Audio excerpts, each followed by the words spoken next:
I'd love for it to keep going. I think that the chances have been there every game, and it's up to me to put the puck in the net when the chances are there. But the most important thing is there's chances every night, and whether it's for me personally or our line, I think as long as there's chances there, then the opportunity to score, whether it's myself off a shot or off a second opportunity, as long as as a group we're generating things, then there'll be chances to score. Marc-André is back as the number one goalie with Murray being down. Marc-André, you're playing with him for a really long period. How tough can it be mentally for him this year?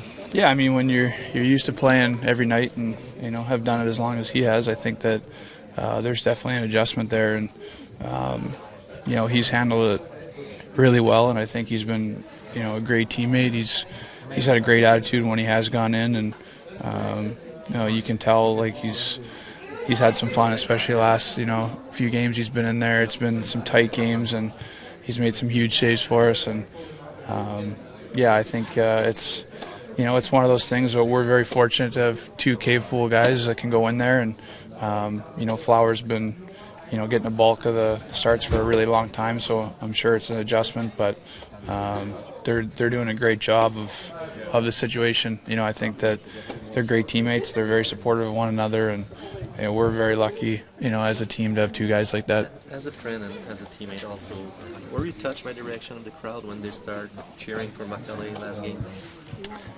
Yeah, I mean, that's our fan base, and that's the type of support we have here. I don't think we take it for granted, but I think that at the same time, it means a lot to everyone when you have that kind of support. And as teammates, we support every guy here, and to kind of see that, see them be vocal like that and support guys, that only helps us. So it's nice that they have a gesture like that.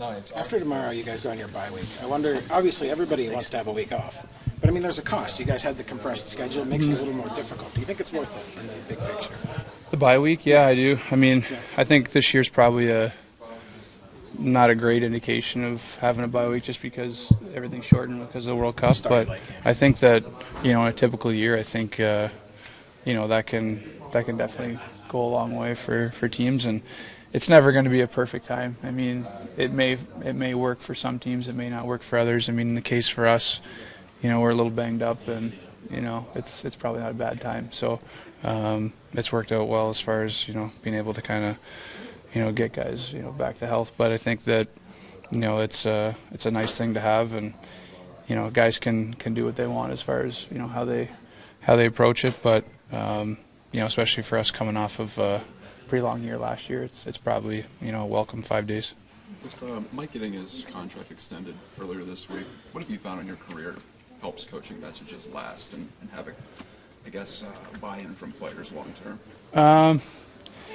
That's a good question. I think consistency goes a long way. I think that it's so easy to get caught up in wins and losses. Sometimes there's a lot of pressure on everybody, and players, we put a lot of pressure on ourselves, and coaches are expected to win. And I think that as long as the message stays consistent and the expectation of the team doesn't change based on that, sometimes it's easy to get caught up, whether you're playing really good or whether you're not playing well, and still find ways to win games. So I think consistency is kind of in that approach, and I think you have to be able to adjust. Not every team each year is the same. There's different personalities, and I think what makes kind of one team tick is different than another. So I think just adjusting a bit and trying to keep it fresh. I mean, it's a long season. It's nice to have new ideas once in a while, and I think as a player you get used to the routine, but it's nice to have kind of new things, new challenges. So I think all those things probably go into coaching, and a lot more